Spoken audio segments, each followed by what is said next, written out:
الحمد لله وكفى وسلام على عباده الذين اصطفى أما بعد فأعوذ بالله من الشيطان الرجيم بسم الله الرحمن الرحيم الذين يظنون أنهم ملاقو ربهم وأنهم إليه راجعون وقال تعالى قد أفلح المؤمنون الذين هم في صلاتهم خاشعون رب اشرح لي صدري ويسر لي أمري واحلل عقدة من لساني يفقهوا قولي سبحانك لا علم لنا إلا ما علمتنا إنك أنت العليم الحكيم اللهم صل على محمد في أول كلامنا اللهم صل على محمد في أوسط كلامنا اللهم صل على محمد في آخر كلامنا صدق اللہ العظیم۔ محترم دینی بھائیوں، قرآن کریم کی ایک دو جگہ سے چھوٹی آیتیں تلاوت کی گئی ہیں، اور آج یہ بتانا ہے کہ رمضان المبارک کے مبارک مہینے میں اللہ تعالیٰ کی توفیق سے اللہ تعالیٰ نے بہت سارے مسلمانوں کو جو رمضان کے علاوہ اتنا زیادہ اہتمام نہیں کرتے، ان سب کو اللہ تعالیٰ اپنی توفیق سے مسجد میں بلاتے ہیں اور نماز کی توفیق دیتے ہیں۔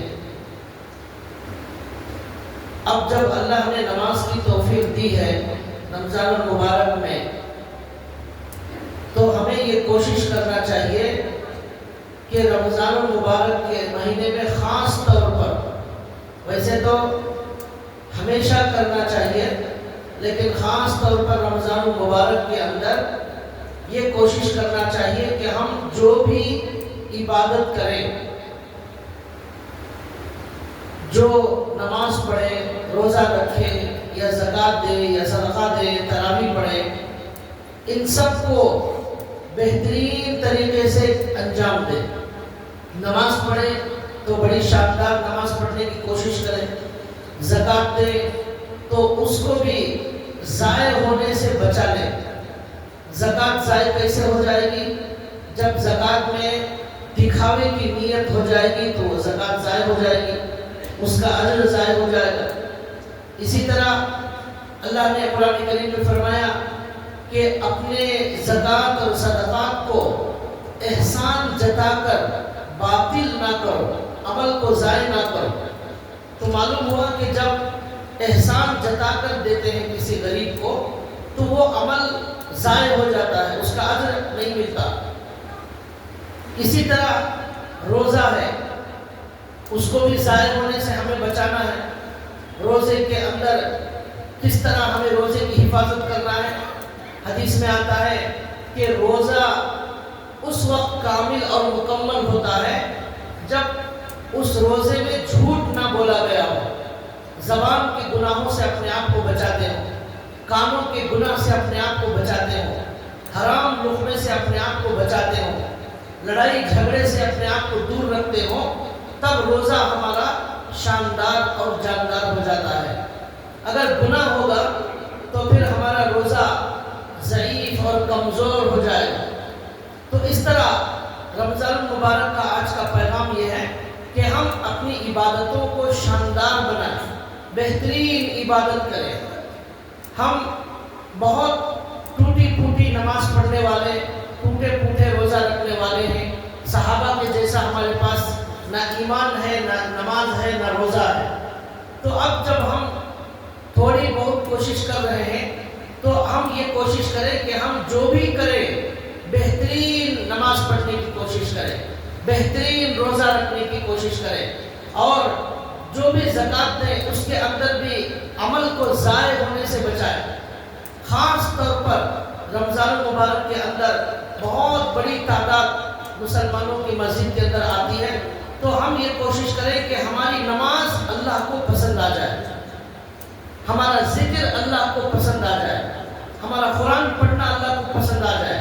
اب قرآن کیسا شاندار ہوگا جب تجوید کے ساتھ پڑھیں گے، سیکھ کر پڑھیں گے، مخارج حروف کی نکال کر صحیح طریقے سے پڑھیں گے، تب وہ قرآن کریم شاندار ہوگا۔ اگر قرآن کریم غلط پڑھیں گے، سیکھے بغیر پڑھیں گے، تجوید کے بغیر پڑھیں گے، تو حدیث میں آتا ہے کہ بہت سارے قرآن پڑھنے والے ایسے ہوتے ہیں کہ قرآن خود ان پر لعنت بھیجتا ہے۔ رب قارئ القرآن والقرآن یلعنہ، بہت سارے لوگ قرآن کریم پڑھتے ہیں لیکن قرآن ان پر لعنت بھیجتا ہے۔ تو دیکھیے جب قرآن کریم شاندار نہیں ہوگا تو وہ ثواب کے بجائے وہ ہمارے لیے مصیبت کا ذریعہ بن جائے، نیکی کے بجائے گناہ ہوگا۔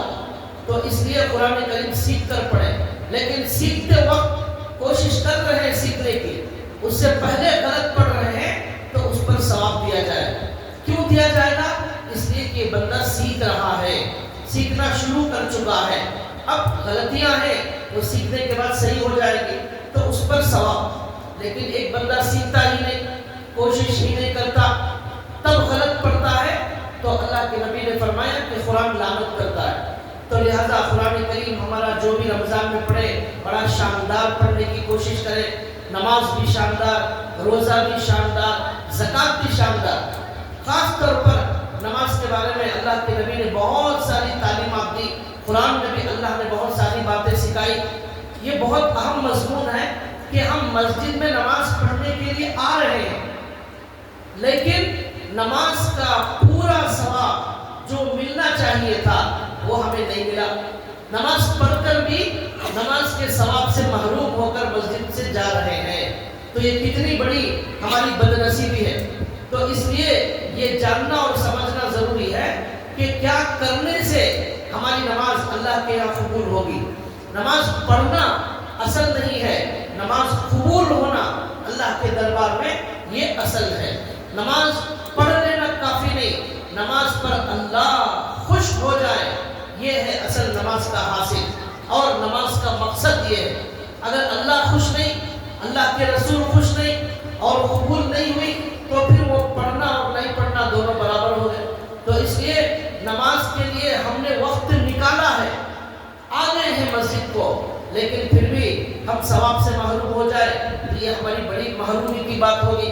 اللہ نے قرآن کریم میں فرمایا قد افلح المؤمنون الذین هم فی صلاتهم خاشعون، مومن کامیاب ہو گئے۔ کون سے مومن کامیاب ہو گئے؟ الذین هم فی صلاتهم خاشعون، وہ مومن کامیاب ہو گئے جو نماز کو بڑے خشوع کے ساتھ، بڑے خضوع کے ساتھ پڑھتے ہیں۔ بڑی شاندار جو نماز پڑھنے والے ہوتے ہیں وہ مومن کامیاب ہو گئے۔ معلوم ہوا جن کی نماز شاندار نہیں، جن کی نماز میں اخلاص نہیں، جن کی نماز میں خشوع اور خضوع نہیں، تو وہ کامیاب نہیں ہونے والے۔ تو لہٰذا ہمیں کامیاب ہونے کے لیے صرف نماز پڑھنا کافی نہیں، نماز خشوع اور خضوع کے ساتھ پڑھنا ضروری ہے، یہ ورنہ ہمیں کامیابی نہیں ملے گی۔ تو لہٰذا ہم اس طرح کی نماز پڑھنے کی کوشش کریں اور یہ ارادہ کریں کہ ہم جو بھی ٹوٹی پھوٹی عبادت کر رہے ہیں وہ ایسی بنانے کی کوشش کریں کہ وہ اللہ کو پسند آ جائے۔ ایک حدیث میں اللہ کے نبی صلی اللہ علیہ وسلم نے فرمایا لوگوں میں سب سے بڑا چور اسرق الناس سرقہ، لوگوں میں سب سے بڑا چور وہ ہے جو نماز میں چوری کرتا ہے۔ صحابہ نے پوچھا یا رسول اللہ نماز میں چوری کیا ہے؟ اللہ کے نبی نے فرمایا نماز میں چوری یہ ہے کہ رکوع ڈھنگ سے نہ کیا جائے اور سجدہ صحیح طریقے سے نہ کیا جائے، قرات ٹھیک سے نہ کی جائے۔ تو بہت ساری غلطیوں کے ساتھ جو نماز ہوتی ہے، نہ سجدہ ڈھنگ کا ہے، نہ رکوع ڈھنگ کا ہے، نہ قیام ڈھنگ کا ہے، تو یہ جو نماز ہے اللہ کے نبی نے فرمایا یہ آدمی نماز میں چوری کرنے والا ہے، اور بڑا چور اسرق الناس کے معنی سب سے بڑا چور جو نماز میں چوری کرتا ہے۔ تو دیکھیے اگر ہم نماز صحیح نہیں پڑھیں گے تو اللہ کے نبی نے ہمیں چور کہا ہے۔ ایک حدیث میں اللہ کے نبی نے فرمایا مرغی کے ٹھونک مارنے کی طرح سجدے مت کرو، مرغی کے ٹھونک مارنے کی طرح سجدے، جلدی جلدی جلدی جلدی سجدے، 1-2 سیکنڈ بھی نہیں ہوتا ہمارا سجدہ ختم ہو جاتا ہے۔ تو یہ جیسے مرغی کو آپ دیکھیے وہ دانا چنتی ہے نا، وہ بہت فرصت سے نہیں کھاتی، وہ بہت 100 کی اسپیڈ میں وہ مرغی جو ہے دانا کھاتی ہے۔ تو اس طرح ہماری بھی نماز جو ہے، ایک حضرت ابھی کوئی بول رہے تھے ہماری نماز 5G کی اسپیڈ میں چلتی ہے۔ 5G وہ پہلے 3G 2G ہوتا تھا، وہ سلو ہوتی تھی نماز، اب ہماری نماز 5G کی اسپیڈ میں جا رہی ہے۔ 2 منٹ بھی نہیں ہوتے، 1 منٹ بھی نہیں ہوتا، ابھی شروع کرے، ابھی فوراً رکوع ہو گیا، ابھی فوراً سجدے ہو گئے، ابھی فوراً جو ہے سلام پھیر کر چلے گئے۔ تو یہ نماز سے ہمیں کیا ملے گا؟ کیا اس نماز سے اللہ خوش ہو جائیں گے؟ کیا یہ نماز جو ہے ایسی رمضان المبارک کے اندر پڑھنے کے قابل نماز ہے؟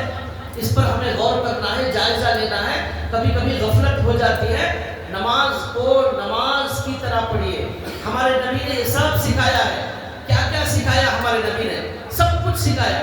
نماز بھی بہترین پڑھنے کا سکھایا اور فرمایا کہ نماز کو بہترین پڑھو۔ بعض لوگ نماز پڑھتے ہیں آٹومیٹک نماز، بعض لوگ 5G کی اسپیڈ میں پڑھتے ہیں، بعض لوگ کیا پڑھتے ہیں؟ آٹومیٹک، یعنی شروع میں اللہ اکبر بول کر امام کے پیچھے کھڑے ہو جائیں گے، آٹومیٹک رکوع ہوتا رہے گا اور آٹومیٹک سجدہ ہوتا رہے گا، اور امام کے آواز پر ہم جھک رہے ہیں اور اٹھ رہے ہیں۔ ہمیں کچھ پتہ نہیں ہے کیا قرآن کریم پڑھا گیا، پہلی رکعت میں حضرت نے کیا قرات پڑھی، دوسری رکعت میں امام صاحب نے کون سا سورہ پڑھا۔ اگر صحیح بتائیے، مسجد کے باہر کوئی کھڑا کر دیا جائے اور پوچھا جائے سب کو کہ بھئی آج آپ سب لوگوں کو بتانا ہے پہلی رکعت میں امام صاحب کون سا سورہ پڑھے، دوسری رکعت میں امام کون سا سورہ پڑھے، یہ بول کر جانا ہے، تو آپ اپنے دل سے پوچھئے کہ ہم کتنا صحیح جواب دیں گے اور کتنا غلط جواب دیں گے۔ کتنے لوگ ہیں جو یہ غور سے سنتے ہیں کہ امام صاحب کیا پڑھے؟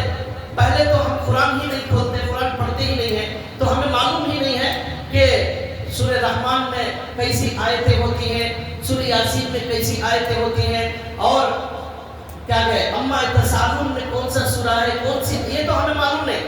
کم سے کم جو جانتے ہیں وہ بھی ہم نہیں بتا سکتے، تو لہذا ایسی نماز سے کیا ہوگا؟ ہمارے نبی صلی اللہ علیہ وسلم کے بارے میں آتا ہے کہ جب ہمارے نبی نماز میں کھڑے ہوتے، ایک حدیث میں آتا ہے ایک مرتبہ ہمارے نبی صلی اللہ علیہ وسلم نماز میں کھڑے کھڑے کبھی آگے جاتے ہیں کبھی پیچھے آتے ہیں، کبھی آگے جاتے ہیں کبھی پیچھے آتے ہیں۔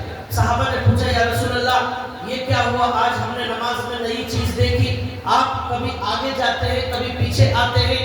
اللہ کے نبی نے کہا جب میں نماز میں رکعت باندھ کر کھڑا ہو گیا تو اللہ نے میرے سامنے جنت کے مناظر کھول دیے، جنت کا نقشہ میرے سامنے نظر آنے لگا، یہاں تک کہ جنت کے میوے، وہاں کے فروٹ، وہاں کے خوشے مجھے اتنے قریب کر دیے گئے کہ میں توڑنے کے لیے آگے بڑھ رہا تھا، میں آگے بڑھ رہا تھا کہ جنت کے میوے کا ایک خوشہ توڑ لوں، اس لیے میں کبھی آگے بڑھ جاتا کبھی پیچھے ہٹ جاتا۔ جب پیچھے ہٹتا جہنم کا دروازہ میرے سامنے کھول دیا گیا، جہنم کے وہاں کے خطرناک نظارے مجھے نظر آنے لگے، مجھے ڈر ہوا کہیں وہ آگ میرے پاس نہ آ جائے، اس لیے ڈر کر میں پیچھے ہٹنے لگا۔ تو نماز ایسی ہونا چاہیے کہ ہمارے سامنے جنت اور جہنم سامنے ہونا چاہیے، تب جا کر وہ نماز بنتی ہے۔ تو لہٰذا ہم یہ کوشش کریں کہ رمضان میں خاص طور پر اور زندگی بھر ہمیشہ کے لیے یاد رکھیں، ہم پڑھتے ہی ہیں بہت کم نمازیں، وہ بھی الٹی سیدھی، وہ بھی اگر ڈھنگ کی نہیں ہوگی تو پھر ہمارے سے بڑا محروم کوئی نہیں ہوگا، اور ہم پڑھتے ہی ہیں جو ہے خشوع خضوع کے بغیر اکثر، تو ہم کوشش کریں کہ ہماری زندگی کی ہر نماز بڑی شاندار ہو اور اللہ کو ہماری نماز پسند آ جائے۔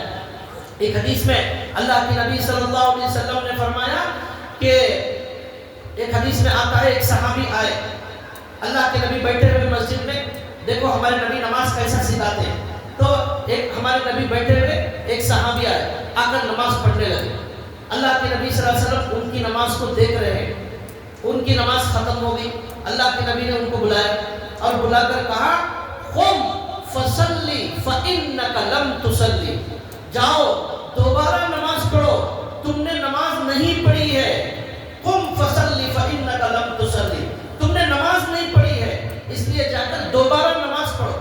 وہ صحابی گئے اور جا کر دوبارہ نماز پڑھی. پھر حضور نے بلایا اور کہا اب بھی تمہاری نماز صحیح نہیں ہوئی. اب وہ گئے, دوبارہ گئے, 3 بار گئے وہ صحابی, 3 بار بھی انہوں نے نماز پڑھی. 3 بار بھی حضور نے یہ کہا تم نے اچھی نماز نہیں پڑھی, تم نے ٹھیک نماز نہیں پڑھی. اب اس کے بعد وہ صحابی کہنے لگے یا رسول اللہ میں اس سے اچھی اب نماز نہیں پڑھ سکتا, آپ مجھے نماز سکھا دیجئے, آپ مجھے نماز سکھا دیجئے. صحابہ اکرام حضور کے پاس جا کر نماز سیکھتے تھے. اب کیا ہوتا ہے, ہمارے مسلمان بھائی علماء کے پاس, حضرت کے پاس جاتے ہیں تعویذ لینے کے لیے اور دکان کی دعا لینے کے لیے, خواب کی تعبیر پوچھنے کے لیے, عقیقے میں کتنے بکرے کاٹنا ہے یہ سوال کرنے کے لیے جاتے ہیں. ٹھیک ہے, یہ سوال غلط نہیں ہے, لیکن کبھی اس لیے بھی ہم چلے جائیں کہ حضرت مجھے نماز پڑھنا نہیں آتا, آپ مجھے نماز پڑھ کر دکھا دیجئے, میں نماز سیکھنا چاہتا ہوں, میرا رکوع دیکھیے صحیح ہے کیا, میرا سجدہ دیکھیے, میری انگلیاں کیسی ہونا چاہیے. اکثر لوگ جو مسجد میں نماز پڑھنے آتے ہیں پہلا ان کا جو تکبیر تحریمہ ہے اکثر لوگوں کا غلط ہوتا ہے, اکثر لوگوں کا غلط. کوئی ایسا ہاتھ اٹھایا ہوا ہے اوپر, کوئی ایسا ہاتھ باندھا ہوا ہے, کوئی ایسا رکھا ہوا ہے. صحیح طریقہ ہمارے نبی کا یہ ہے, قبلے کی طرف ہماری یہ ہتھیلی, یہ ہماری انگلیاں ہونی چاہیے اس طرح, کانوں کے بالکل قریب. کوئی یہاں پر ہاتھ اٹھا رہا ہے, کوئی یہاں دور کر رہا ہے, عجیب و غریب نئے نئے طریقے نکال لیے.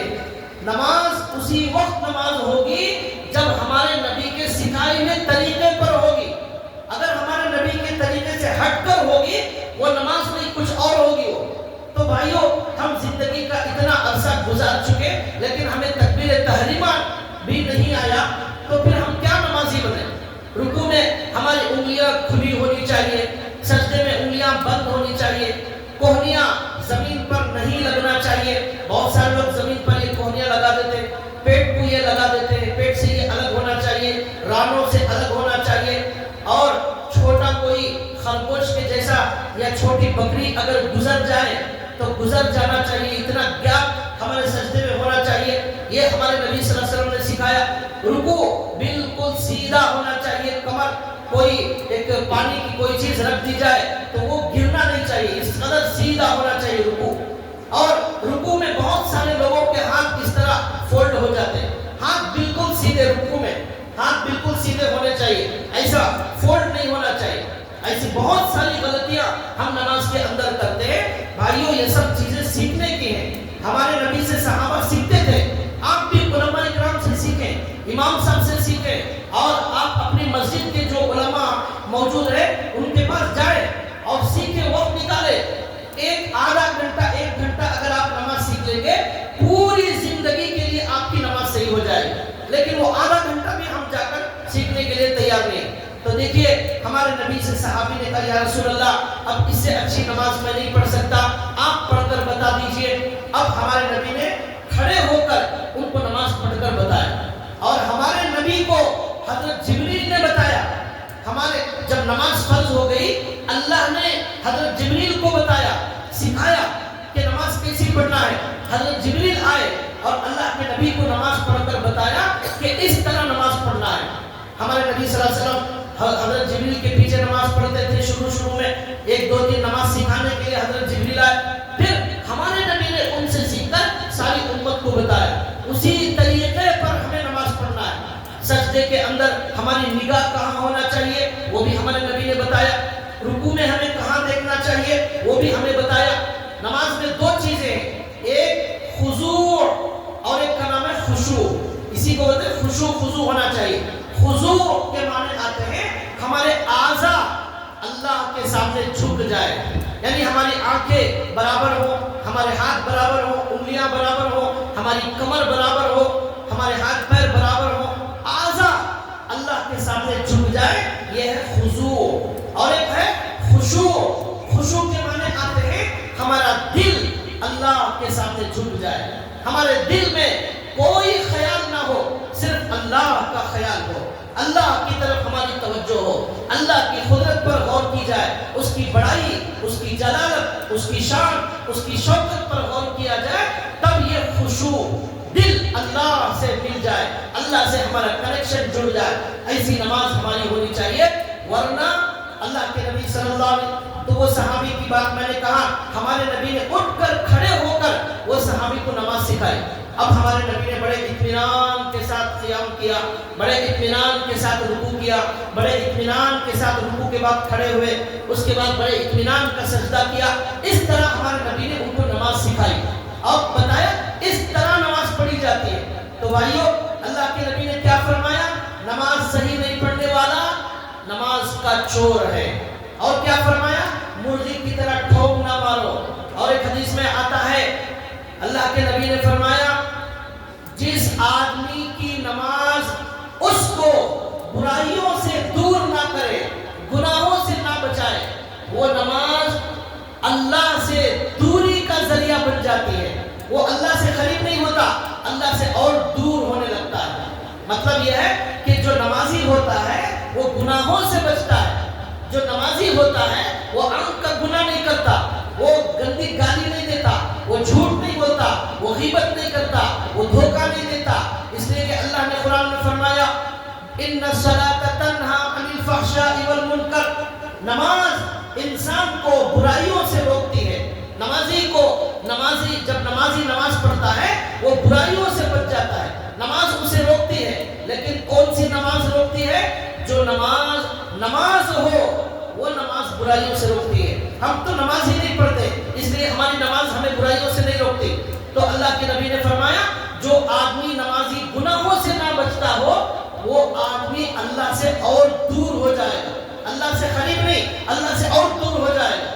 تو اس سے معلوم ہوا ہمیں نماز بہترین پڑھنا ہے۔ جب بہترین نماز ہوگی تو وہ نماز ہمیں گناہوں سے بچائے گی۔ جب ایسی نماز ہوگی ہم اللہ سے قریب ہو جائیں گے، ورنہ یہ نماز ہمیں اللہ سے دور کرنے والی ہوگی۔ ایک حدیث میں آتا ہے، اللہ کے نبی نے فرمایا، نماز پڑھنے کے بعد فرشتے ہماری نماز کو لے جانے کے لیے آتے ہیں، اور وہ نماز بڑی نورانی شکل میں ہوتی ہے، بڑے سفید شکل میں ہوتی ہے، اس نماز کو لے جاتے ہیں۔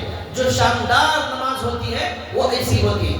اور جو نماز صحیح طریقے پر نہ پڑھی جائے، دل کے خیالات جان بوجھ کر ادھر سوچنا، دکان میں سوچنا، اور کبھی گھر کے بارے میں سوچنا، اور جان بوجھ کر خیالات ادھر ادھر لے جانا، ایسی جو نماز ہوتی ہے، اللہ کے نبی نے فرمایا، جس میں سنت کے مطابق نماز کو نہ پڑھا جائے، غلط طریقے سے پڑھا جاتا ہے، وہ نمازی کو بد دعا دیتی ہے۔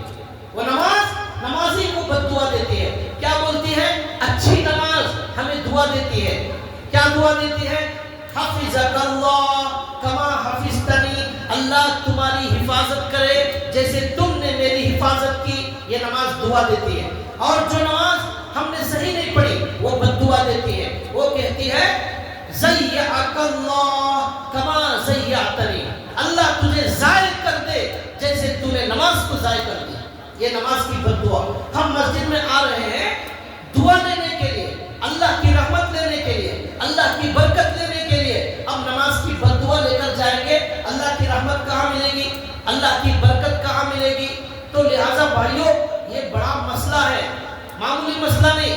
40 سال سے نماز پڑھ رہے ہیں، 50 سال سے نماز پڑھ رہے ہیں، آج تک ہمیں نماز کی سنتوں کا پتہ نہیں ہے۔ نماز میں 50 پر 1 سنتیں، کتنی سنتیں؟ 50 پر 1 سنتیں۔ کبھی زندگی میں کسی امام صاحب سے، کسی عالم، کسی خطیب سے مل کر پوچھ لیجئے وہ 50 پر 1 سنتیں کیا ہیں۔ ایک بار زندگی میں سن لیں، کم سے کم معلوم ہو جائے گا۔ ہم نے کبھی سنا نہیں، کبھی ہم نے جانا نہیں، کبھی ہم نے سیکھا نہیں، اس کے بغیر ہی ہم نماز پڑھ رہے ہیں۔ یہ تو ایسا ہوا، ایک آدمی جو ہے کار چلانا نہیں آتا، بغیر سیکھے ہی چلانا چاہ رہا ہے، تو کیا ہوگا؟ وہ اپنے آپ کو بھی برباد کرے گا، ہلاک کرے گا، دوسروں کو بھی ہلاک کرے گا۔ تو ایسی ہی ہماری نماز، سیکھے بغیر نہ حج صحیح ہوگا، نہ روزہ صحیح ہوگا، نہ زکوٰۃ صحیح ہوگی، نہ نماز صحیح ہوگی۔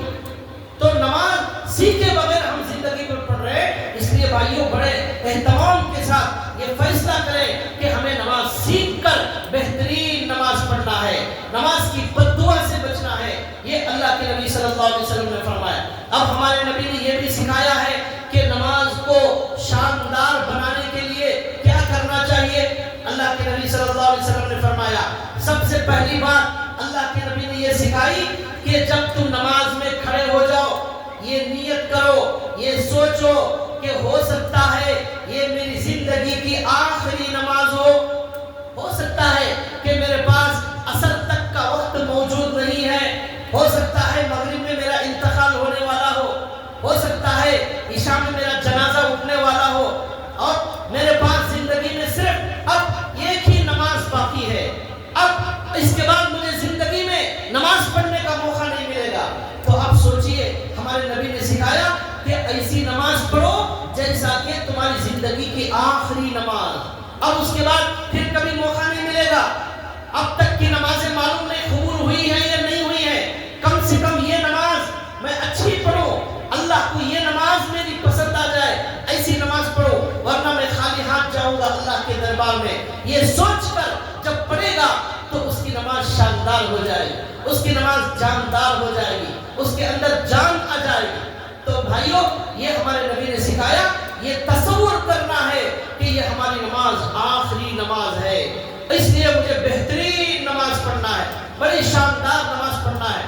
تو لہٰذا ہمارے نبی نے ایک بات یہ سکھائی۔ دوسری بات اللہ کے نبی صلی اللہ علیہ وسلم نے یہ سکھائی، ایک صحابی کو حضرت جبریل نے آ کر ایک مرتبہ سوال کیا اللہ کے نبی سے، مل احسان، احسان کیا ہے؟ اللہ کے نبی نے فرمایا احسان یہ ہے ان تعبد اللہ کأنک تراہ فإن لم تکن تراہ فإنہ یراک، تم عبادت اس طرح کرو کأنک تراہ، گویا کہ تم اللہ کو دیکھ رہے ہو، ایسی عبادت کرو گویا کہ تم اللہ کو دیکھ رہے ہو۔ فإن لم تکن تراہ فإنہ یراک، اگر یہ خیال نہیں لا سکتے کہ تم اللہ کو دیکھ رہے ہو تو کم از کم یہ خیال کر لو کہ اللہ تمہیں دیکھ رہا ہے، نماز میں اللہ تمہیں دیکھ رہا ہے، یہ خیال کر لو، نماز اچھی ہو جائے گی، نماز میں دل اللہ کی طرف متوجہ ہو جائے گا، قرآن کی طرف ہمارا دل متوجہ ہو جائے گا، اللہ کا تصور آ جائے گا۔ کیا کرنا ہے؟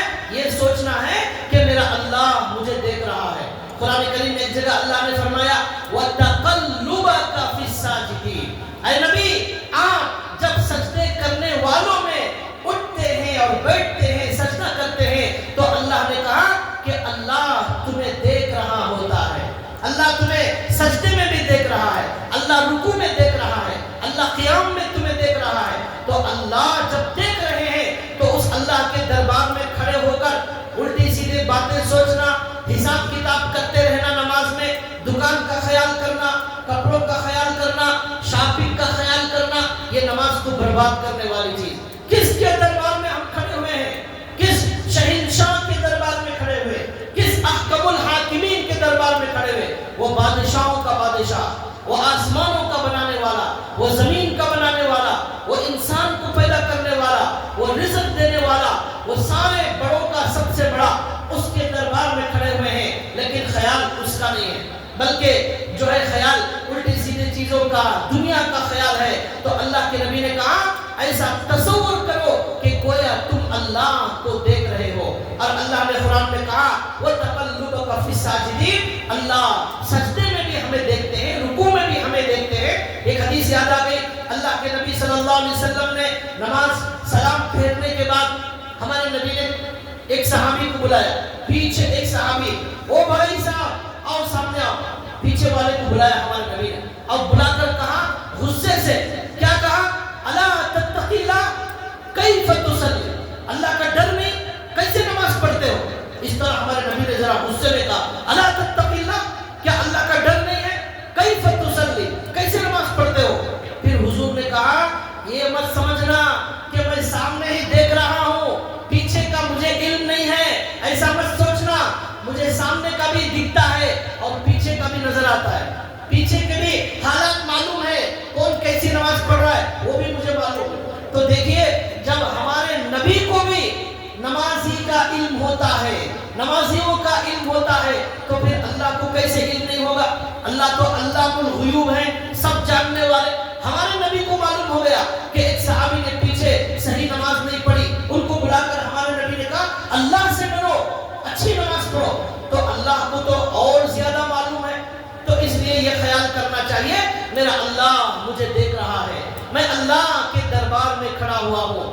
اور بھائیوں یہ خیال کرنا چاہیے کہ دنیا کے اندر کوئی سی ایم، کوئی پی ایم اور کوئی جو بڑے لوگ ہوتے ہیں ان سے ملنے کے لیے لوگ پیسے خرچہ کرتے ہیں. ان کا 5 منٹ وقت مل جائے، ان کا صحیح مل جائے، بڑے لوگوں کا ان کے ساتھ فوٹو لینے کا موقع مل جائے تو لوگ اس کے لیے ہزاروں پیسے خرچہ کرتے ہیں اور اس کے لیے بڑی محنت کرتے ہیں اور بڑے تعلقات قائم کرتے ہیں. یہاں اللہ تعالیٰ بادشاہوں کے بادشاہ، یہاں اللہ احکم الحاکمین، اس سے بڑا کوئی نہیں. نماز میں کیا بولتے ہیں؟ اللہ اکبر. اللہ اکبر کے معنی کیا؟ اللہ سب سے بڑا، اس سے بڑا کوئی نہیں. یہ ہاتھ کیوں اٹھاتے ہیں؟ ہاتھ اٹھانے کا ایک مطلب یہ ہے کہ ہم نے ساری دنیا کو ہمارے پیچھے ڈال دیا ہے. ایسا ہاتھ اٹھائے پوری دنیا پیچھے چلے گی، اب سامنے صرف اللہ ہے اس لیے ہاتھ اٹھایا جاتا ہے. لیکن اب کیا ہو رہا ہے؟ ساری دنیا ہمارے سامنے ہوتی ہے، ہمارے سامنے ہمارا دکان، ہمارے سامنے ہماری شاپنگ، ہمارے سامنے ہمارے کپڑے، ہمارے سامنے ہمارے گھر والے، سب سامنے ہوتا ہے، اللہ سامنے نہیں ہوتا. تو لہٰذا بھائیوں جو ہے ہمارے نبی نے یہ سب سکھایا. ایک حدیث میں اللہ کے نبی صلی اللہ علیہ وسلم نے فرمایا اس سجدے کو معمولی سمجھتے ہیں لوگ، اللہ کے دربار میں سجدہ کرنا کتنا عظیم مقام ہے. ایک حدیث میں اللہ کے نبی فرماتے ہیں اقرب ما یکون العبد اذا کان ساجدا، جب بندہ سجدے میں ہوتا ہے وہ اللہ کے سب سے زیادہ قریب ہو جاتا ہے، سب سے قریب ہو جاتا ہے. پھر حضور نے کہا اس لیے سجدے میں جاؤ تو خوب رغبت سے، شوق سے سجدہ کرو کہ میں غلام ہوں، اللہ کے دربار میں پڑا ہوا ہوں. اور اللہ کے نبی نے کہا سجدے میں دعا بھی مانگو، لیکن یہ سجدے میں دعا مانگنا یہ نفل نماز میں ہے، فرض نماز میں نہیں، نفل نماز میں. اور نفل نماز میں بھی جو دعا مانگنا ہے وہ عربی میں مانگنا ہے، اردو میں نہیں. نماز میں کوئی بھی دعا اردو میں نہیں مانگی جا سکتی. نماز میں جو بھی دعا مانگنا ہے وہ عربی زبان میں، جو قرآن کی دعائیں ہیں ربنا آتنا فی الدنیا حسنہ، یہ جو دعائیں ہیں یہ مانگ سکتے ہیں نفل میں، فرض میں نہیں. اور نفل میں آپ سجدے میں دعا مانگے اور رکوع میں دعا مانگے. ہمارے نبی کا معمول یہ تھا قرآن پڑھتے پڑھتے جہاں جہنم کا ذکر آتا وہاں جہنم سے پناہ مانگتے، جہاں جنت کا ذکر آتا وہاں جنت کو اللہ سے مانگتے. اس طرح نفل میں ہمارے نبی کرتے تھے.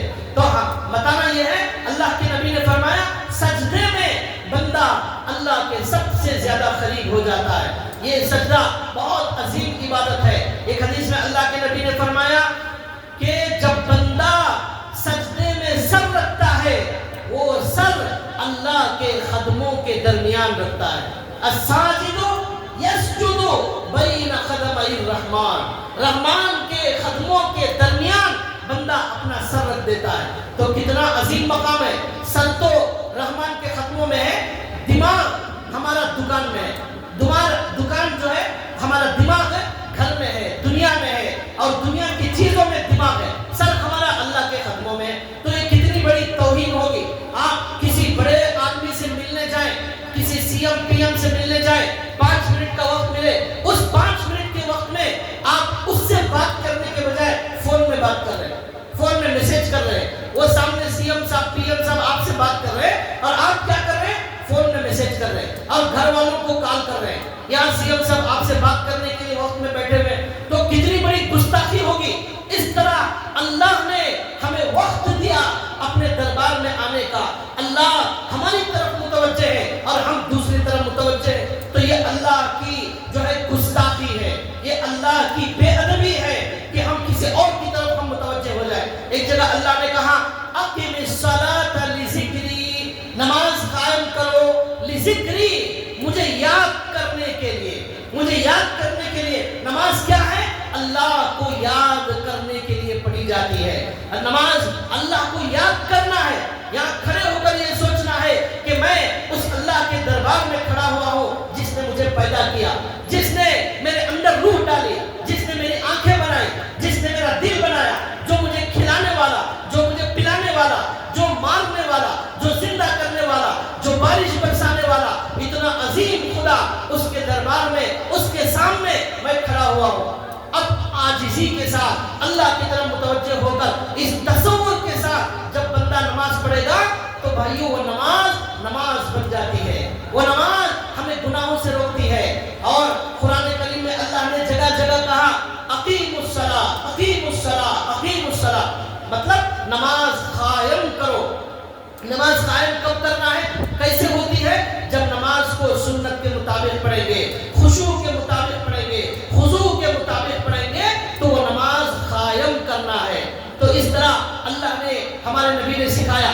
تو اللہ ہمارے نبی نے اور ایک بات یہ سکھائی، نماز میں کھڑے ہو کر یہ خیال کرو کہ اللہ سے ملاقات ہو رہی ہے. اللہ نے قرآن میں فرمایا الذین یظنون انہم ملاقو ربہم، جو لوگ نماز پڑھتے ہیں وہ یہ خیال کرتے ہیں کہ وہ اللہ سے ملاقات کر رہے ہیں، اللہ سے بات کر رہے ہیں. جب یہ خیال کرتے ہیں تو ان کی نماز بڑی شاندار ہو جاتی ہے. ایک مرتبہ حضرت طلحہ رضی اللہ تعالیٰ عنہ، ابو طلحہ رضی اللہ تعالیٰ عنہ ایک مرتبہ نماز پڑھ رہے تھے. نماز میں ان کے باغ میں نماز پڑھ رہے تھے تو کچھ پرندے اس باغ میں کھیل رہے تھے اور باغ میں آ رہے تھے اور جا رہے تھے. ان کا خیال نماز میں اس باغ کے پتوں کی طرف چلا گیا، باغ کے پرندوں کی طرف چلا گیا. تو نماز ختم ہونے کے بعد فوراً ابو طلحہ اللہ کے نبی کی خدمت میں گئے اور جا کر کہا یا رسول اللہ، جو باغ میری نماز کو خراب کرنے والا ہے اس باغ کو میں اپنے پاس رکھنا نہیں چاہتا، یہ اللہ کے لیے صدقہ کر دیتا. تو جو باغ نماز میں خلل ڈالنے والا ہوتا تھا صحابہ وہ باغ صدقہ کر دیا کرتے تھے. ایسا ان کو اللہ سے تعلق تھا، ایسا نماز سے ان کو تعلق تھا. نماز کو روکنے والی کوئی چیز وہ برداشت نہیں کرتے تھے. لیکن آج ہماری نمازوں کا کیا حال ہے اور ہماری جو ہے نمازوں کے اندر کیا کیا عجیب و غریب خیالات آتے ہیں. ایک ہے خیال خود بخود آ جائے وہ معاف ہے، ایک ہے خیال خود بخود لانا، جان بوجھ کر سوچنا، یہ بہت غلط بات ہے. یہ نماز کو برباد کرنے والی چیز. ایک آدمی کوشش کر رہا ہے لیکن پھر بھی خیال چلا گیا تو اللہ تعالیٰ اسے معاف کریں گے. لیکن جان بوجھ کر لانا یہ بہت بڑا گناہ. لکھا ہے ایک مرتبہ دو صحابہ اکرام رضوان اللہ تعالیٰ علیہ مجمعین کو ہمارے نبی نے سفر کے درمیان میں رات میں جاگنے کی ذمہ داری دی. رات میں جاگ کر نگرانی کرنا. تمام صحابہ سو گئے، دو صحابہ کھڑے ہو کر عبادت کے اندر مشغول ہو گئے. ان میں سے ایک صحابی نے کہا بھائی آپ آدھی رات سو جاؤ، آدھی رات میں جاگتا ہوں پھر میں جاگوں گا، آپ سو جانا. تو ایک صحابی سو گئے اور ایک صحابی کھڑے ہو گئے، نماز رکعت باندھ کر کھڑے ہو گئے اور قرآن کریم پڑھنے لگے. جب قرآن کریم پڑھنے لگے رات کی ٹھنڈی ہوائیں چل رہی تھی، آسمان کی طرف سے جو ہے چاند کی جو ہے چمک آ رہی تھی. بڑا عجیب و غریب منظر تھا. سب سو رہے ہیں، ہمارے نبی بھی آرام کر رہے. اس وقت یہ تنہا کھڑے ہو کر اللہ کے دربار میں رات میں اللہ کے دربار میں کھڑے ہوئے. رات کی جو نماز ہے تہجد کی نماز، رمضان میں اس کا بہت زیادہ اہتمام کرے، زندگی بھر کرے، خاص طور پر رمضان میں کرے. اس لیے کہ تہجد کا وقت، رات کا وقت وہ دربار ہے، اللہ خود پہلے آسمان پر تشریف لاتے ہیں. اللہ کے نبی نے فرمایا اللہ پہلے آسمان پر تشریف لاتے ہیں. تہجد کے وقت میں اعلان ہوتا ہے کون ہے میرا بندہ جو مجھ سے مانگنا چاہتا ہے میں دینے تیار، میں معاف کرنا چاہتا ہوں. کون ہے معافی مانگنے والا، کون ہے رزق طلب کرنے والا؟ اللہ خود آ جاتے ہیں. یہ بڑا عجیب و غریب برکت والا وقت ہوتا ہے. حضرت عبد القادر جیلانی رحمت اللہ علیہ کا انتقال ہو گیا. بہت بڑے اللہ والے. خواب میں کسی کے آئے، پوچھا حضرت کیا ہوا، کیا کیا اللہ نے آپ کے ساتھ؟ انہوں نے کہا سب کچھ برباد ہو گیا، کچھ کام نہیں آیا، صرف رات میں تہجد میں اٹھ کر اونگتے ٹوٹی پھوٹی جو 2 رکعت تہجد کی پڑھ لی اس کی وجہ سے اللہ نے مغفرت کر دی. تہجد کی وجہ سے حضرت عبد القادر جیلانی رحمت اللہ علیہ کی اللہ نے مغفرت کر دی. انہوں نے کہا اس کے علاوہ ساری خدمات ہماری بیکار ہو گئی، ضائع ہو گئی، صرف کام آئی ہمیں تہجد کی نماز کام آئی. اللہ کے نبی نے فرمایا جب ساری دنیا سو رہی ہو اس وقت کھڑے ہو کر تم اللہ کے دربار میں نماز پڑھو، جنت میں بڑی آسانی کے ساتھ داخل ہو جاؤ گے. یہ وہ نماز ہے جو انسان کو جنت میں پہنچاتی ہے. تو 2 صحابہ رات کو جاگنے کے لیے کھڑے ہوئے. ایک صحابی نماز میں، ایک صحابی سو رہے ہیں، بقیہ سب صحابہ سو رہے. ایک دشمن آیا، دور سے دیکھا اس نے ایک زور سے تیر مارا. وہ تیر جا کر کی نماز پڑھنے والے صحابی کو لگ گیا. خون نکلنے لگا، خون بہنے لگا. یہ نماز پڑھ رہے. بہت دیر کے بعد بہت کمزور ہو گئے. اپنے ساتھ ارے بھائی پہلے ہی اٹھا دیتے تو آپ کا اتنا خون نہ بہتا. انہوں نے کہا نماز پڑھتے ہوئے قرآن میں اتنا مزہ آ رہا تھا کہ نماز توڑنے میرا دل نہیں چاہ رہا تھا. میں مر جانا پسند کرتا تھا لیکن نماز توڑنا مجھے پسند نہیں آیا. مجبوراً آخر میں نماز اس لیے توڑا ہوں کہ اگر نماز نہیں توڑوں گا کوئی دشمن آئے گا اور صحابہ کو نقصان پہنچائے گا, اس لیے تمہیں اٹھا رہا ہوں. یہ نماز کا مزہ, نماز کی لذت بھائیوں ان کو آتی ہے جو اللہ سے مانگ کر وہ طلب لے کر جب آتے ہیں تب نماز کا مزہ آتا ہے. ہمیں سارے مزے معلوم ہیں, کھانے کے ہر آئٹم کا مزہ ہمیں معلوم ہے. اب رمضان میں تو آئٹموں کا ایک سمندر آیا ہوا ہے, ایک سیلاب آیا ہوا ہے, کھانے کی چیزیں بے شمار بازار میں آ گئی ہیں. بالکل منع نہیں ہے, خوب کھائیے. اللہ کے نبی نے حدیث میں کہا مومن کا رزق بڑھا دیا جاتا ہے. اس لیے اگر کوئی آپ سے یہ کہے رمضان میں کم کھانا ہے, اس سے آپ بولو بالکل غلط, رمضان میں زیادہ کھانا ہے. کیوں؟ دلیل کیا ہے؟ دلیل یہ حدیث پیش کرو. اللہ کے نبی نے کہا رمضان میں رزق بڑھا دیا جاتا ہے. جب اللہ رزق بڑھا رہے ہیں ہم کم کیوں کھائیں گے؟ ہم کم کھائیں گے تو یہ رزق بڑھانے کا فائدہ کیا ہوا؟ اس لیے اللہ رمضان میں رزق بڑھاتے ہیں, زیادہ کھا سکتے ہیں, بالکل منع نہیں ہے, لیکن زیادہ کھانا ہی کافی نہیں, عبادت بھی زیادہ کرنا ہے, تہجد بھی زیادہ کرنا ہے, قرآن بھی زیادہ کرنا ہے, تب اس کا فائدہ ہوگا. تو لہٰذا وہ صحابی کیا کہنے لگے, ان کو مزہ آیا. اور ہمیں نماز میں مزہ نہیں آتا, ہمیں سجدے میں مزہ نہیں آتا, ہمیں رکوع میں مزہ نہیں آتا, ہمیں قرآن سنتے ہوئے مزہ نہیں آتا. ہم بیمار ہو چکے ہیں, ڈاکٹر کے پاس جاتے ہیں, پیٹ میں درد, سر میں درد, پیر میں درد, یہاں درد, وہاں درد. کبھی اللہ والوں کے پاس جائیے, کبھی علماء کے پاس جائیے اور کہیے میری بیماری یہ ہے کہ مجھے نماز میں دل نہیں لگتا, میری بیماری یہ ہے کہ مجھے نماز میں مزہ نہیں آتا. یہ پوچھنے کے لیے کوئی نہیں آتے علماء کے پاس. کیا کریں, کیسے ہم اپنی نماز کو شاندار بنائیں, یہ معلوم کرنے کوئی نہیں آتا. تو بھائیو یہ بھی سیکھنے کی ضرورت ہے. دیکھیے ان صحابی کو کیسا مزہ آیا, نماز میں کیسا مزہ آیا. انہوں نے کہا میں مر جانا پسند کرتا لیکن نماز توڑنا مجھے پسند نہیں تھا. میں نے مجبوراً آخر میں نماز کو توڑا تاکہ صحابہ اکرام کو نقصان نہ ہو جائے, اس لیے میں نے نماز توڑ دی. یہ حضرت سلیمان علیہ السلام کا واقعہ قرآن کریم میں موجود ہے. ایک مرتبہ گھوڑوں کو دیکھ رہے تھے, گھوڑوں کو دیکھتے ہوئے ان کی نماز فوت ہو گئی, نماز چلی گئی, ان کو معلوم ہی نہیں ہوا, گھوڑوں میں ایسا مصروف ہو گئے.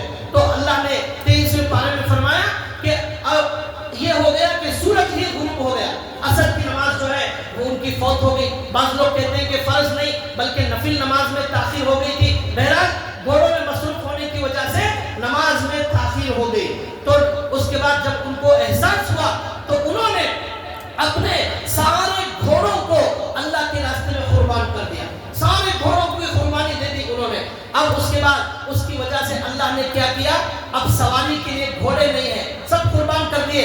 اللہ نے ہوا میں اڑنے والا ایک تخت عطا کر دیا اور کہا اب آپ نے ہماری نماز کے فکر میں, نماز میں خلل ڈالنے والے گھوڑوں کو قربان کر دیا. اب آپ کی سواری کے لیے ہم نے ہوا میں اڑنے والا تخت عطا کر دیا ہے. یہ حضرت سلیمان علیہ السلام کو اللہ نے تخت عطا کیا. تو بھائیو اس سے کیا معلوم ہوا, نماز میں خلل ڈالنے والی چیز کو ہمیں اپنے آپ کو دور کر دینا چاہیے. لیکن ہمارا حال کیا ہے, ابھی کوئی ایک نوجوان مجھے بتا رہے تھے میچ چل رہی تھی, 5-6 دن 8 دن پہلے میچ چل رہی تھی. تو ایک ہمارا نمازی بھائی نوجوان فون میں میچ دیکھ رہا ہے, تراویح کے درمیان میں تراویح پڑھ رہا ہے, ہر 2 رکعت کے بعد فون دیکھ رہا ہے, کون کتنے رن مارے, کتنا اسکور ہوا, کون آؤٹ ہوا, ہر 2 سلام پھرتے ہی فوراً دیکھتا ہے موبائل. اب اس کے بعد پھر امام صاحب اللہ اکبر بولتے ہیں, پھر وہ رکوع میں جاتے ہیں, یہ بھی رکوع میں چلے جاتا ہے, پیچھے کھڑے ہو کر ایسا کر رہا ہے. اور کچھ لوگ اسکور دیکھ رہے ہیں. یہ دیکھنے والے نوجوان نے مجھے بتایا کہ میرے بازو ایسا بھی کوئی نمازی تھا. تو آپ اندازہ کیجئے ہماری مسجد کے اندر, ہماری نمازوں کے اندر ایسی جو حرکتیں ہوتی ہیں, فضول کام ہوتے ہیں, اور ایسے لوگوں کے جو ایسی حرکتوں کی وجہ سے نماز سے کیا ملے گا, ایسی نماز سے کیا ملے گا. اسی لیے ہماری نماز ہمارے حالات نہیں بدل رہی ہے, ہماری نماز ہمیں اللہ کا قرب عطا نہیں کر رہی ہے, ہماری نماز سے حالات تبدیل نہیں ہو رہے. پہلے زمانے میں دشمن کا مقابلہ کرنے, جنگ میں کامیاب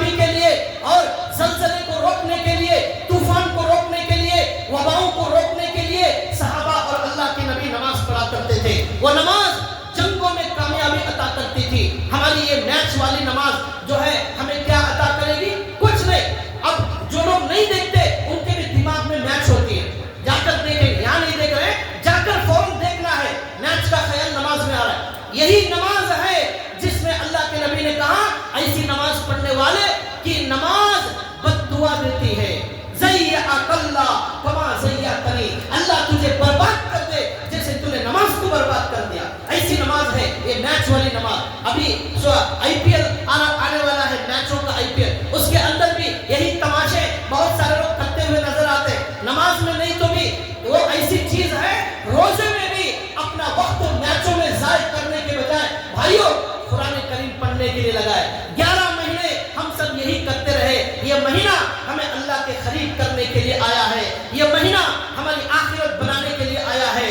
جو لوگ میچ والے ہیں وہ آپ کا پیسہ آپ سے لوٹ کر آپ کا وقت ضائع کر رہے ہیں, آپ کا روزہ برباد, آپ کی نماز برباد کر رہے ہیں. ایسے لوگوں سے اپنے آپ کو دور رکھنا چاہیے. حضرت سلیمان علیہ السلام نے گھوڑے کو قربان کر دیا, حضرت ابو طلحہ نے باغ کو قربان کر دیا, ہم میچ کو قربان کرنے تیار ہیں. ایسا بھوت ہمارے دماغوں میں سوار ہو گیا ہے. نماز میں جب کھلتے ہیں اللہ سے ہمارا کنیکشن ہو جاتا ہے, اللہ سے کنیکشن. ایک مرتبہ ہمارے نبی نماز پڑھ رہے تھے, نمازی کے آگے سے ہمارے نبی کے سامنے سے ایک صاحب گزر گئے. اللہ کے نبی نے ان کے لیے بد دعا کی اور کہا انہوں نے ہماری نماز توڑ دی ہے, اللہ ان کو بھی توڑ دے. بد دعا کی, تو بد دعا کی وجہ سے ان کا پیر ٹوٹ گیا, وہ صحابی کا پیر ٹوٹ گیا. اب ہمارے نبی کو اتنا غصہ ہے, اسی لیے نمازی کے آگے سے گزرنا بہت بڑا گناہ ہے. یہ بھی بہت بڑا گناہ ہو رہا ہے. مغرب میں جب زیادہ رش ہوتا ہے, فجر میں زیادہ بھیڑ ہوتی ہے, بعض لوگوں کو بڑی جلدی ہوتی ہے, فوراً سلام پھرتے ہی بھاگنا. کیا 2 منٹ اگر ہم سکون سے بیٹھ جائیں, اللہ کا ذکر کریں, استغفار پڑھیں, نماز کے لیے جو غلطیاں ہوگی اللہ سے معافی مانگیں, وہ پیچھے والے نماز پڑھ لیں اطمینان سے, اس کے بعد چلے جائیں. لیکن ان کی نماز میں خلل ڈالتے ہوئے ان کو ہٹا کر, ایک صاحب کو میں نے دیکھا, ایک آدمی وہاں دروازے میں نماز پڑھ رہا ہے, جگہ نہیں ہے جانے, ان کو پکڑ کر ہٹا کر یہ جا رہے ہیں. کتنی گندی بات ہے, کتنی ہمارے نبی نے بد دعا دی ہے. مطلب یہ ہے قیامت تک یہ قانون ہمارے نبی نے بتایا, جو بھی نمازی کے آگے سے گزرے گا اس کے لیے ہمارے نبی کی بد دعا ہے. اس کے اللہ نے کے نبی نے کہا جس نے ہماری نماز توڑ دی اللہ اس کے پیر کو توڑ دے, چونکہ ان کا پیر ٹوٹ گیا. اب نماز توڑنے کا مطلب اللہ سے کنیکشن کو توڑ دیا. اللہ ہمارے سامنے, ہم اللہ کے سامنے اس تعلق کو توڑ دیا. آپ اپنے دوست سے بات کر رہے ہیں, بیچ میں کوئی آ جائے آپ کو اچھا نہیں لگتا. ہم اللہ سے بات کر رہے ہیں, ہم اللہ کے سامنے کھڑے ہوئے ہیں, تو اس کے سامنے سے گزرنا یہ اللہ سے کنیکشن کو توڑنا ہے. اس لیے ہمارے نبی نے سخت منع کیا ہے. تو بھائیو آج کی ساری باتوں کا خلاصہ یہ ہوا کہ ہم رمضان المبارک کے اندر اور اس کے علاوہ زندگی بھر ہمیشہ اپنی نماز کو نماز بنائیں, بڑی شاندار نماز پڑھیں, بڑی عمدہ نماز پڑھنے کی کوشش کریں. ورنہ اگر ہماری نماز سنت کے مطابق نہیں ہوگی, وہ نماز ہمیں بد دعا دے گی, وہ نماز سے ہمیں اللہ نہیں ملے گا, وہ نماز سے حالات ہمارے نہیں بدلیں گے. اللہ سے دعا ہے اللہ تعالیٰ ہم تمام کو, ساری امت کو بہترین اور شاندار نماز پڑھنے کی اللہ ہمیں توفیق عطا فرمائے. سنت کے مطابق سیکھ کر ہمیں نماز پڑھنے کی اللہ توفیق عطا فرمائے. آخر میں ایک بات یہ بتانا ہو کہ بہترین نماز پڑھنے کے لیے ایک دعا یاد رکھ لیجئے. شیطان بڑی محنت کرتا ہے ہماری نماز کو برباد کرنے کے لیے. وہ کوشش کرتا ہے کہ ہم اچھی نماز نہ پڑھیں. اس لیے ہمیں ہمارے نبی نے یہ بھی سکھایا, ایک دعا پڑھو, اللہم اعنی, اللہم اعنی علی ذکرک و شکرک و حسن عبادتک. اتنی ہی دعا ہے, اللہم اعنی علی ذکرک و شکرک و حسن عبادتک. یہ ہر نماز کے بعد آپ اہتمام سے پڑھیے. اس کا مطلب یہ ہے اے اللہ میری مدد فرما, آپ کی بہترین نماز پڑھنے کے لیے آپ کا شکر ادا کرنے, آپ کا ذکر ادا کرنے. اے اللہ میں کمزور بندہ, شیطان میری نماز برباد کر رہا ہے, اے اللہ آپ میری مدد فرمائیے. تو اللہ کی مدد جب ملے گی ہماری نماز اچھی ہو جائے. تو اس لیے دعا کا اہتمام کریں. اور دوسری بات, ہر نماز کے بعد استغفر اللہ 3 4 5 مرتبہ بول لیں تاکہ نماز کی غلطیاں معاف ہو جائیں. یہ 2 عمل کریں گے انشاءاللہ ہماری نماز شاندار ہو جائے. اللہ ہم سب کو بہترین نماز پڑھنے کی توفیق عطا فرمائے.